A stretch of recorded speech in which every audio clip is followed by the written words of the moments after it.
সে যদি সেটা পালন না করে তাহলে সেনিটারি ন্যাপকিন থাকার পরও কিন্তু সে অসুস্থ হয়ে পড়বে। তাকে পুষ্টি জ্ঞান থাকতে হবে প্রত্যেকটা পরিবারের সদস্যের, বিশেষ করে যারা রান্নার সাথে জড়িত। আমাদের প্রেক্ষাপটে হয়তো আমরা ফিমেল ফ্যামিলি যে ফিমেল সদস্যরা আছে তাদের কথা বলে থাকি, অবশ্যই তার পুষ্টি জ্ঞান থাকতে হবে। এই পুষ্টি জ্ঞানটা তার আছে কিনা, আমরা কি আপনার যে ফুড বাস্কেট আপনি প্রোভাইড করবেন বলছেন, সেই ফুড বাস্কেট মা কি জানে কিনা যে তার বাচ্চাকে তার যে খাদ্য পিরামিডটা আছে সেখানে কি দেওয়া হচ্ছে, তার কোনটা বেশি জরুরি। আর ডেফিসিয়েন্সি হলে সেটা ভিন্ন কিছু, তার কোন নিউট্রিয়েন্টটার ডেফিসিয়েন্সি আছে সেটা দেখে হয়তো ওটা আপনারা সাপ্লিমেন্ট করবেন। কিন্তু স্বাভাবিক একটা বাচ্চা গ্রোথের জন্য তার কি কি প্রয়োজন সেই পুষ্টি জ্ঞানটা তার আছে কিনা এটা আপনারা আপনাদের যে সভাগুলো হয় সেগুলোতে একটু এনশিওর করবেন। আরেকটা বিষয়, আমাদের একটা বদ্ধমূল ধারণা আছে হয়তো বা বাচ্চা জন্মের পরে তার স্বাস্থ্যসেবা বা পুষ্টি সেবাটা শুরু হবে। এটা হয়তো কিছুকাল আগে আমরা হয়তো জেনেছি তার গর্ভকালীন সময়টা শুরু হয়, আসলে এটা সত্য নয়। একটা বাচ্চার স্বাস্থ্য পুষ্টি নিরাপত্তা নিশ্চিত হবে যখন মা ইভেন সে গর্ভধারণের আগের থেকে সে গর্ভধারণের জন্য প্রস্তুত কিনা, ওই যে প্রি যে স্টেজটা আছে সেই স্টেজেও সে তার যে প্রস্তুতি তার উপরও নির্ভর করে। একটা অসুস্থ নারী যখন গর্ভধারণ করবে তার থেকে আপনি ভালো বাচ্চা এক্সপেক্ট করতে পারেন। মঙ্গল কামনা করে উত্তর আরো আপনাদের হোক। আমি 1915 যাব না, আমি 1973 যাব, আমি আসবো 2026-এ। এখন আপনাদের মেয়াদকাল সংকীর্ণ, আমরা কামনা করি আপনাদের মেয়াদকালটা আরো বাড়ুক আপনাদের কাজের মাধ্যমে। আমি গণমাধ্যম কর্মী হিসেবে আমি জানতে চাই খাদ্য নিরাপত্তা আপনারা এর পরিসংখ্যানটা কি, চক্ষু স্বাস্থ্য যেটা দিচ্ছেন, পুষ্টি যেটা দিচ্ছেন, জীবিকা উন্নয়নের যে তালিকাটা বা আপনার কতটুকু আপনাদের অগ্রগতি আমরা এটা জানতে পারলে আমরা একটু তুলে ধরার চেষ্টা করব সকলের সাথে, এলাকার সাথে, দেশের সাথে। কারণ বর্তমান সরকার এখানকার উপজেলার প্রতিটি কাজ দেশের সাথে, এলাকার সাথে, সরকারের সাথে করে যাচ্ছে। আমরা আপনাদের আমন্ত্রণে আসাতে আমি নিজেকে ধন্য মনে করছি। এগুলো যাতে কাজ করতে পারে এবং এলাকায় ভূমিকা রাখতে পারে এই কামনা করি। এবং আমাদের ইউনিয়ন পরিষদের পক্ষ থেকে আমরা অতীতে যেভাবে ভূমিকা যে কথাবার্তা বলতে পারে, আমি কিন্তু তার একটু বিপরীত। আমি সাজিয়ে গুছিয়ে কথাবার্তা বলতে পারি না। তারপর এটুকুই বলবো, একজন ডাক্তার যখন তার কর্তব্য বাড়ে, কত যদি রোগী যায় তখন তার কর্তব্য বাড়ে। আর আমরা যারা প্রতিনিধিত্ব করি তখন আমাদের এলাকাতে যদি উন্নয়ন, যদি অশান্তি যদি হয় তখন আমার ইয়াটা তখনই বেড়ে যায়, বা এলাকা আমরা শান্তি দিয়া করার জন্য আমরা সবসময় একটা ব্যস্ত থাকি। এই জন্য এগুলোটাই বলতেছি, কারণ কোনো কিছু যদি কাজ যদি না থাকে এই বড় জিনিসটা থাকে না।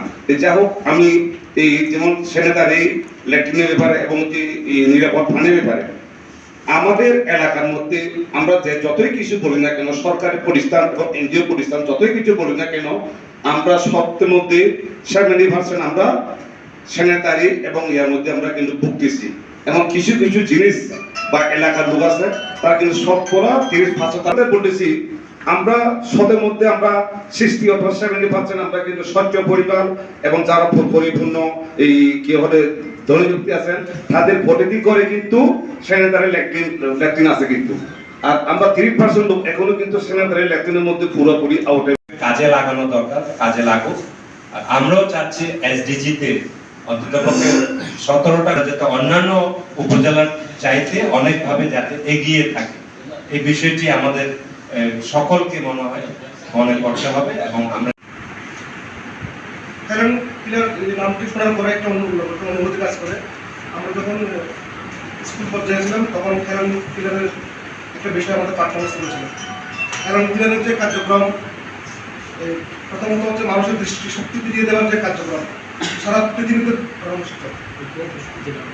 ট্রান্সফারের মাধ্যমে যারা শনাক্তভাবে, বিশেষ করে তীব্র অবস্থিতে যারা ওই পরিবারকে আমরা মাসে হচ্ছে 2550 টাকা করে আমরা দিয়ে থাকি। আর হচ্ছে যারা মাঝারি অবস্থিতে থাকে তাদেরকে আমরা 850 টাকা করে দিয়ে থাকি। সেটা আমরা মোবাইল মানি ট্রান্সফার অর্থাৎ বিকাশ নগদের মাধ্যমে আমরা দিয়ে থাকি। এটা অলরেডি আমরা শুরু করেছি। যেগুলো শনাক্ত হয়েছে তাদেরকে আমরা অলরেডি পর্যায়ক্রমে আমরা এই এই মোবাইল ব্যাংকিংয়ের মাধ্যমে টাকা দিয়ে যাচ্ছি।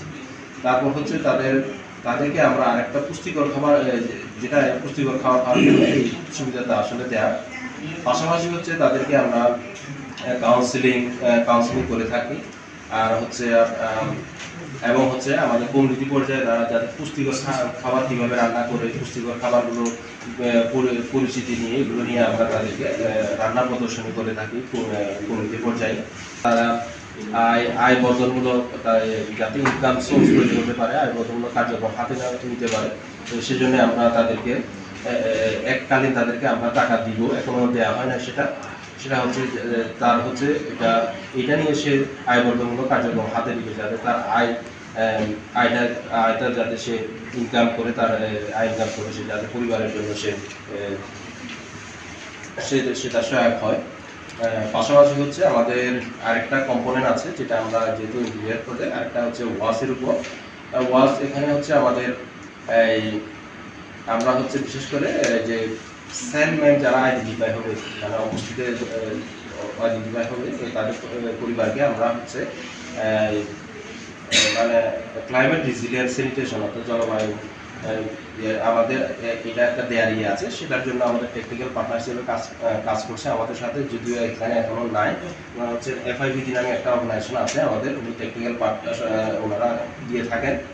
এখানে হচ্ছে আমরা আমাদের একটা নির্ধারিত আছে, আমরা যারা যারা শনাক্ত হবে তাদের পরিবারকে আমরা হচ্ছে ল্যাট্রিন দেওয়ার আমরা আমাদের এই প্রকল্প থেকে দেওয়ার একটা ব্যবস্থা আছে। পাশাপাশি হচ্ছে সেলম্যান পরিবারকে কেন্দ্র করে আমাদের তাদেরকে ওয়াটার অ্যাক্সেসের আওতায় নিয়ে আসার জন্য তার ব্যবস্থা আছে। সেটা আমাদের এখন পর্যন্ত যেহেতু পাইলটিং প্রজেক্ট, আমাদের হচ্ছে প্রতি উপজেলাতে 2টা করে আমাদের ওয়াটার অ্যাক্সেস পয়েন্ট করে দেওয়ার আমাদের আছে এই প্রকল্পের কার্যক্রমের মধ্যে। তো এইগুলো হচ্ছে মূলত আমাদের এই কার্যক্রম।